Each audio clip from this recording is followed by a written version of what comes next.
नमस्कार दोस्तों, आज हम जो वीडियो कंसल्ट करेंगे वो हम बात करेंगे मेंस के लिए, ठीक है। और जीएस फर्स्ट पेपर को हम कोशिश करेंगे कि प्रिपरेशन कैसे स्टार्ट किया जाए, क्योंकि जनवरी में मेंस है। तो जीएस फर्स्ट पेपर के बारे में हम यहाँ पे बात करेंगे, ठीक है। जीएस फर्स्ट पेपर जो आपका होगा 250 नंबर का होगा, ये आपको पता होगा।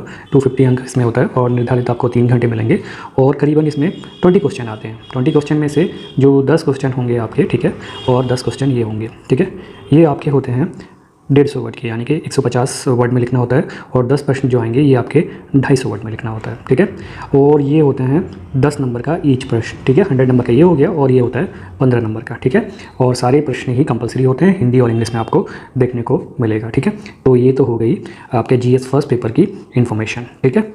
अब हम बात करेंगे कि जीएस फर्स्ट पेपर में है क्या क्या, ठीक है। मैं आपको एक ओवरऑल बता देता हूँ जीएस फर्स्ट पेपर में क्या है। एक तो सबसे पहली जो यूनिट है आपकी आधुनिक भारत, केवल आधुनिक भारत आपको पढ़ना है। विपिन चंद्रा से आप कर सकते हैं, विपिन चंद्रा से या स्पेक्ट्रम आप डाल सकते हैं, उसमें आप कर सकते हैं, ठीक है। ये चीज़ यानी कि फर्स्ट यूनिट आपकी आधुनिक भारत है, ठीक है। और सेकंड यूनिट है आपकी कला और साहित्य, इसको आप नितिन सिंघानिया से कर लीजिएगा, ठीक है, ये रहेगा। थर्ड यूनिट है आपका विश्व इतिहास। विश्व इतिहास जनरली आप नोट से करें तो बेहतर रहेगा, क्योंकि जितना इंपॉर्टेंट ही खबरें पूछता है ज़्यादा से ज़्यादा, ठीक है। फोर्थ यूनिट है भूगोल।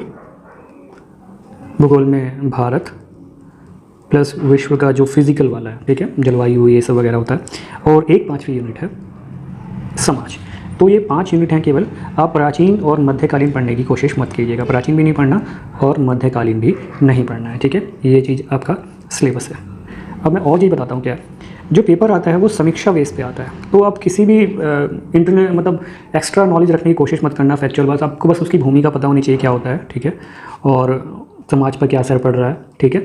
मेजर आपको चीज़ें पता होनी चाहिए। तो इस तरह का यूपीएससी पैटर्न अलाउ करता है, ठीक है। फालतू चीज़ें पढ़ने की कोशिश मत कीजिएगा जैसा रहता है, ठीक है।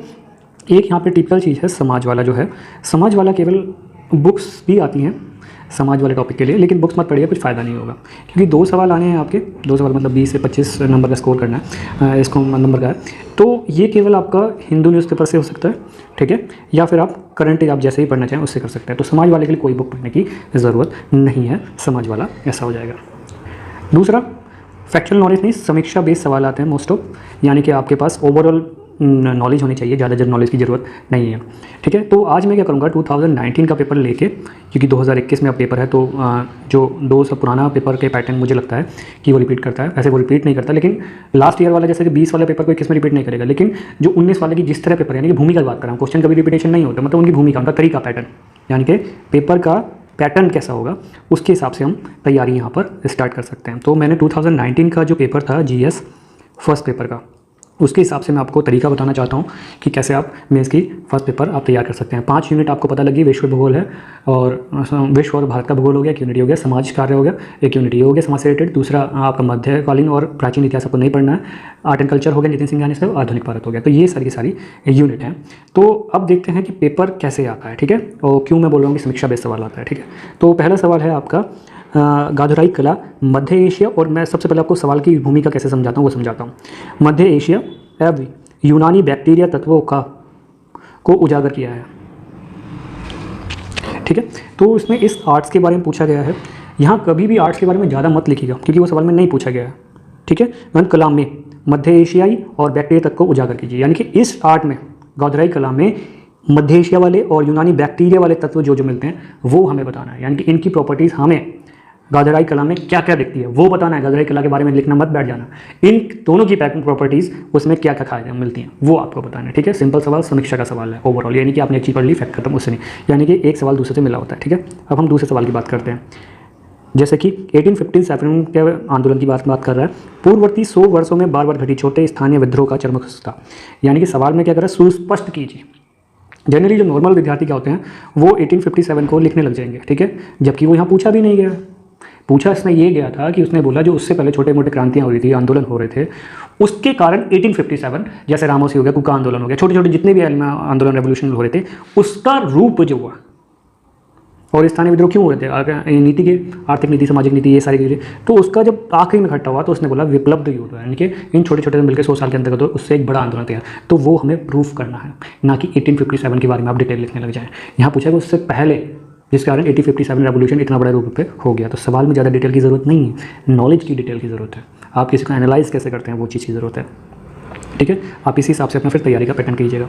तीसरा सवाल है 19वीं शताब्दी में भारतीय पुनर्जागरण और राष्ट्रीय पहचान के उद्भव के मध्य संलग्नताओं। तो इसने क्या बोला, जैसे कि राजा राम मोहन राय थे, उन्होंने कास्ट सिस्टम, सती प्रथा, इस तरह के रूप से काम किया, तो उससे पुनर्जागरण हुआ, शिक्षा की तरह लोग उजागर हुए, तो वो तो उससे राष्ट्रीय पहचान कैसे, राष्ट्रीय पहचान मतलब क्या, जैसे सती प्रथा के लिए एक्ट बन गया था, यानी कि किसी ने आंदोलन किया उस चीज़ के लिए, फिर उसको गवर्नमेंट ने एक्ट बना दिया।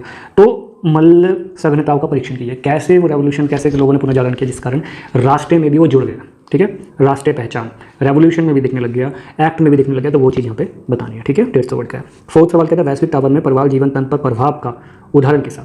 देखिए ये सवाल भी, इसमें क्या करेंगे आप, परवाल के बारे में लिखने लग जाएंगे, जबकि यहाँ उसने नहीं पूछा है, उसने पूछा है उदाहरण के साथ। जैसे कि ऑस्ट्रेलिया के कोरल रीफ परवाल मिलते हैं, उनका जो विरंजन हो रहा है, ठीक है, उसका उदाहरण देना है उसके हिसाब से, यानी कि जो भी आप देंगे जहाँ पे कोई घटना हुई है उसके उदाहरण के साथ इसको बताना है, यानी कि ग्रीन हाउस गैसों के इफेक्ट के कारण क्या उनका हनन हो रहा है, तो उनका विखंडन हो रहा है। तो ये सवाल ऐसे हैं, यानी कि जो सवाल में पूछा जाए वही आपको बताना है। फोर्थ सवाल भी इसी से रिलेटेड है, मैग्रो के रिक्तीकरण के कारण चर्चा कीजिए, तटीय परिस्थितियों में अनुचरण के महत्व कीजिए। तो यहाँ पे क्या है, रिक्तीकरण के बारे में, मान लीजिए उनको प्रवाल भित्तियाँ वहाँ से हट जाएंगी, मैग्रो वन हट जाएंगे, तो तट विकंदन ईजिली हो जाएगा, तट रेखा मजबूत नहीं रह पाएगी, जैव विविधता खराब हो जाएगी। तो उसने बोला पारिस्थितिक अनुचरण इनके महत्व को स्टेट किया, यानी कि इनके होने से क्या क्या फ़ायदा होता है तट पर, वो सारी चीज़ें यहाँ पे पूछी गई हैं। 6 सवाल, क्या प्रादेशिक संसाधन आधारित विनिर्माण की रणनीति भारत में रोजगार। तो यानी कि ऐसा कहा है कि जहाँ पे कोयला क्षेत्र को वहाँ बनाया जाए जहाँ पे लेबर सस्ता मिलता हो, जहाँ पे वो सारी चीज़, तो उसके बीच में रोजगार प्रवृत्ति को करने में सहायक हो सकती है, रणनीति बनाने की बात की गई है, ठीक है। यहाँ फिलहाल मैं पेपर का कंसर्न नहीं कर रहा हूँ, बस मैं आपको तरीका बता रहा हूँ, तो इसलिए मैं ज़्यादा पेपर पर ज़्यादा ध्यान नहीं दे रहा हूँ, बस आपको तरीका बता रहा हूँ पूछा क्या गया। उत्तर पश्चिम भारत में कृषि आधारित खाद्य संक्रमण उद्योग के स्थानीय कार्य पर चर्चा कीजिए, ठीक है। उत्तर पश्चिम में कृषि आधारित खाद्य प्रकरण, यानी कि कृषि से आधारित खाद्य प्रक्रिया, यानी खाद को स्टोर करना, प्रोसेसिंग यूनिट लगाना, स्थानीय का, यानी कि वहाँ पे क्या क्या असर पड़ रहा है, पॉजिटिव भी या निगेटिव भी, स्थानीयकरण के कारकों का बताना है उसके बारे में, ये चीज़ आपसे पूछ रहा है। आप देख रहे होंगे कोई भी क्वेश्चन इतना डीपली नहीं है, ओवरऑल आप न्यूज़पेपर पढ़ते हैं साल भर का, तो आप उसे डिटेल कर निकाल सकते हैं। इसमें कहीं पर भी आपको खाद्य एग्रीकल्चर नहीं लिखना है, यहाँ प्रोसेसिंग यूनिट की बात करिए, स्थानीय रूप से वहाँ पर क्या क्या प्रोसेसिंग इंडस्ट्री में लोकलाइज से क्या क्या असर पड़ रहा है वो पूछ रहा है आपको, तो इसमें आपको बेसिक बुक पढ़ने की ज़रूरत नहीं है। अब नेक्स्ट सवाल की हम बात करते हैं, क्या बात है जो भारतीय समाज को अपनी संस्कृति को जीवित रखने में अद्वितीय बना देती है, ठीक है। चर्चा कीजिए, यानी कि हमें हिंदू धर्म की जो कल्चर है, भारतीय समाज का कल्चर जो है उसको लॉन्ग टर्म इतना कैसे बनाएगा, उसकी प्रॉपर्टीज़ आपको यहाँ पे बतानी है, चर्चा करनी है, कैसे बना वो, कितने लंबे समय तक वो स्टैंड करता है, ठीक है। उसकी क्वालिटीज़ बतानी है, किस कारण वो चला इतना। धर्म मत लिखने बैठ जाना, किन कारणों से इतना लंबा चल पाया कि आज भी सार्वभौमिक रूप से सब जगह फैला हुआ है, ठीक है। ये पूछा गया है, जो पूछे केवल वही बताते हैं यूपीएससी में, और कुछ नहीं। महिला सशस्त्रीकरण जनसंख्या समृद्धि को नियंत्रित करने की कुंजी है, एक तरह से एससी का भी बन सकता है, लेकिन यहाँ पे क्वेश्चन है। तो उन्होंने बोला कि एजुकेटेड होगी, तो मान लीजिए कोई पत्नी एजुकेटेड है तो बच्चे ज़्यादा नहीं करेगी, हम हमारे परिवार नियोजन के बारे में सोचेगी। तो उस तरह के यहाँ पे उसने बताया है कि फीमेल का एजुकेशन होने से क्या क्या फैक्टर हैं जो जनसंख्या के रूप से समृद्धि, यानी कि ऐसी इतनी जनसंख्या जिसकी समृद्धि हो सके, यानी कि जिसका जीवन प्रत्याशा अच्छी हो, स्वास्थ्य अच्छा हो, पोषण अच्छा हो, उस तरह के जनसंख्या बैलेंस की यहाँ पे बात कर रहे हैं, ठीक है। फीमेल्स, ये समाज वाला क्वेश्चन बनता है, ठीक है। अब हम बात करेंगे 10वां सवाल, धर्मनिरपेक्षता के नाम पर संस्कृति प्रथाओं के सामने क्या क्या चुनौतियाँ। करंट का सवाल है। धर्मनिरपेक्षता तो आपको पता ही है कि हम सब धर्म, जैसे हिंदू मुस्लिम आप अलग धर्म के सब अपने अपने बारे में सोचते हैं, तो वो धर्म, इस बारे में टॉपिक अभी डिस्कशन करना बहुत लंबा जाएगा। तो उसने बोला कि क्या क्या फैक्टर काम करते हैं इस चीज़ में कि हम सही से काम नहीं कर पाते हैं, तो वो यहाँ पे पूछा गया है। एक तरह से करंट है, ये भी समाज से रिलेटेड ही सवाल है। गांधीवादी व्यवस्था के दौरान विभिन्न सवरों ने राष्ट्रवादी आंदोलन को सुदृढ़ व समृद्ध बनाया था, विस्तार पूर्वक बताना है, यानी कि 250 वर्ड का है, 15 नंबर का सवाल है। गांधीवादी व्यवस्था के बारे में many voice at the strength, तो गांधी आंदोलन के सुदृढ़ करने के रूप में इसने बात की गई है। कोई भी आप देख लो, मैं आधे से ज़्यादा पेपर कर पाया हूँ, यानी कि आपको ओवरऑल कनेक्टिविटी आनी चाहिए। फैक्ट याद करना है कि ये आंदोलन नहीं हुआ, तो कनेक्टिविटी किस कारण से, किस कारण, क्यों, क्या, कैसे, वो चीज़ें आपको मेजर आपको यूपीएससी क्लियर करवा सकते हैं, ना कि आपको ज़्यादा नॉलेज। तो ये चीज़ ध्यान रखिएगा, ठीक है। मैं यहाँ सवाल कंसल्ट करने नहीं है, बस आपको बताने आऊँगी कि आपसे तैयारी करनी चाहिए मेंस के लिए।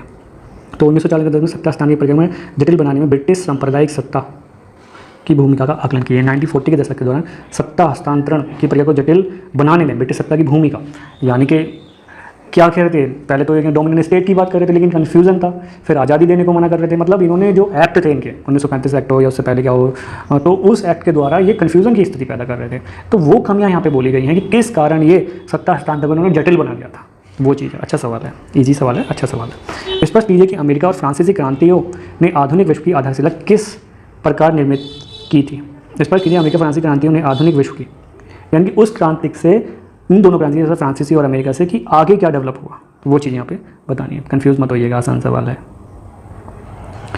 14वां सवाल है जल प्रतिबल, वाटर स्ट्रेस से आपका मतलब है, और किस प्रकार किस कारण प्रादेशिक भिन्न भिन्न है, यानी कि वाटर स्ट्रेस के बारे में बताना। ज्योग्राफी का सवाल है कि अदर स्टेट में, अदर जगह में अदर प्रॉब्लम के हिसाब से इसकी वो होता है, तो वो यहाँ पे आपको बताना है, ठीक है। तो आप सवाल देख रहे होंगे किस टाइप के आ रहे हैं, कहीं भी इतनी ज़रूरत नहीं है कि आप परेशान हो, तो ज़्यादा बुक में घुसने की या बेसिक इन्फॉर्मेशन पूरा रखने की कोशिश मत कीजिएगा। 15वां सवाल के बारे में बात करते हैं। पर्वत परिस्थिति तंत्र के विकास के पहलू और पर्यटन के कार्यात्मक प्रभाव किस प्रकार पुनर्स्थापित किए जा सकते हैं। पर्वत परिस्थिति तंत्र के बारे में हो रहा है और पर्यटन का, दोनों का करंट का सवाल है। इसमें आपको जो केस स्टडी आएंगे, जो आपने न्यूज़ से पढ़े होंगे, वो यहाँ पे इम्प्लीमेशन करना पड़ेगा। देखिए, कोई भी सवाल अच्छा लिखने की कुंजी क्या होती है कि आपने रियल में उसका एविडेंस दिया और उसको प्रूफ कर दिया, तो आपको अच्छे नंबर मिलेंगे। वरना लिखने को तो इसको कोई भी लिख सकता है, पर्यावरण पर्वत को बढ़ाएंगे कि यहाँ पे ये करेंगे वो करेंगे, हेल्थ स्टेट, कौन कौन सी पॉलिसी काम करते हैं, 2-4 आपको याद होने चाहिए, उनका इम्प्लीमेंटेशन याद होना चाहिए, जिससे आपका सवाल 60% नंबर आपको ईजी मिल जाएंगे, ठीक है। 16वां सवाल, दक्ष और किफ़ायती शहरी सार्वजनिक परिवर्तन किस प्रकार द्रुत आर्थिक पूंजी कर सकता है। ये भी करंट से रिलेटेड सवाल है। ये सवाल आपकी अप्रोच पर डिपेंड करते हैं कि कोई बुक्स नहीं होती तो न्यूज़पेपर पढ़ना मस्ट है। तो सर परिवहन के बारे में बता रहा है कि कैसे विकास को बढ़ा सकता है, तो ये सिंपल सवाल है, बट ये हिंदू पढ़ने वाले ही इसको कर सकते हैं, अदरवाइज नहीं। महासागर धाराएं और जल राशियां समुद्री जीवन और तटीय पर्यावरण पर अपने प्रभावों के किस प्रकार परस्पर भिन्न है, उदाहरण दीजिए। ये डायरेक्ट फिजिकल ज्योग्राफी का सवाल है। महासागर धाराओं के बताए हुए जल राशियों के समुद्री जीवन और पर्यावरण पर अपने प्रभावों किस प्रकार कर सकते हैं, ये चीज़ है, ठीक है। 18वां सवाल की हम यहाँ पे बात कर लेते हैं। क्या हमारे राष्ट्र में सर्वत्र लघु भारत में सांस्कृतिक क्षेत्र, उदाहरण के साथ विस्तार पूर्वक स्पष्ट की, क्या हमारे राष्ट्र में सर्वत्र लघु भारत में सांस्कृतिक क्षेत्र, यानी कि अलग अलग क्षेत्र में क्या क्या होता है वो सब पूछ रहा है। सिंपल सवाल है, ज़्यादा कंसर्न नहीं कर रहा हूँ क्योंकि मुझे बस बताना है कि पेपर किस तरह का आता है, ठीक है। 19वां सवाल, भारत में महिलाओं के समक्ष समय समय संबंधित निर्दिष्ट चुनौतियाँ, ये भी समाज का वर्ग है। इसकी कोई बुक नहीं भैया, हिंदू पढ़ लीजिएगा तो हो जाएगा, बहुत आसान सवाल है, ठीक है। क्या हम वैश्विक पहचान के लिए स्थानीय पहचान खोते जा रहे हैं, बहुत अच्छा सवाल है, यानी ग्लोबलाइज होते जा रहे हैं लेकिन हम अपना कल्चर भूलते जा रहे हैं उसके, लेकिन आप इसको लिख देंगे, लेकिन कुछ फ़ायदा तब तक नहीं होगा जब तक आपको रियलिस्टिक यहाँ पे एग्जांपल नहीं देंगे उसके हिसाब से प्रूफ है, यानी कि जिसको हम केस स्टडी करते हैं, तो आपको अच्छे नंबर नहीं मिलेंगे, वरना 30-35% ही नंबर मिलेंगे, ठीक है। तो ओवरऑल अब हम थोड़ा सा बात कर लेते हैं क्या क्या है। देखिए, सबसे पहले तो ज़्यादा डीपली नॉलेज की ज़रूरत नहीं है, समीक्षा की बात कर रहे हैं यहाँ पर हम, समीक्षा वाले प्रश्न ज़्यादा हैं, ठीक है। प्लस हिंदू से आपको प्लस जो भी न्यूज़पेपर आप पढ़ते होंगे वो चीज़ हो जाएगी, और फिजिकल ज्योग्राफी और वो आपको करना पड़ेगा, ठीक है। समाज के लिए कोई बुक नहीं, और नितिन संघानिया के कुछ इंपॉर्टेंट चैप्टर, बट उनको रिलेशन बनाते हुए, ठीक है। उससे आर्ट से हमारे संस्कृति पे क्या असर पड़ा, देश पे क्या असर पड़ा, इस तरह की। तो GS फर्स्ट पेपर का सिलेबस मैंने आपको बता दिया, तैयारी कैसे करनी है वो मैंने आपको बता दिया है। विपिन चंद्रा ले लीजिएगा मॉडर्न के लिए, और विश्व इतिहास के लिए किसी के भी नोट्स पढ़ लेना जो भी आपको लगेगा। नितिन सिंघानिया के नितिन सिंघानिया में कमी क्या है, पहला चैप्टर, एक जो चैप्टर इंक्लूड करना पड़ेगा आपको, वो आपको आर्ट एंड कल्चर की भूमिका, इस तरह के जो सवाल आते हैं ना, क्या क्या असर पड़े, वो आपको बनाना पड़ेगा, ठीक है। किसी को चाहिए होंगे तो मुझे बता देना, मैं अपने नोट्स उसको PDF में सेंड कर दूंगा जैसा होगा, ठीक है। वर्ल्ड हिस्ट्री होगा, ज्योग्राफी होगा, समाज आपका हिंदू से होगा। तो ये GS पेपर आपका 250 कवरअप होता है। थैंक यू, और प्लीज़ करके सब्सक्राइब कर दीजिएगा चैनल, और जो मेंस दे रहे हैं उनको ये वीडियो सर्कुलेट कर दीजिएगा। धन्यवाद। मेरे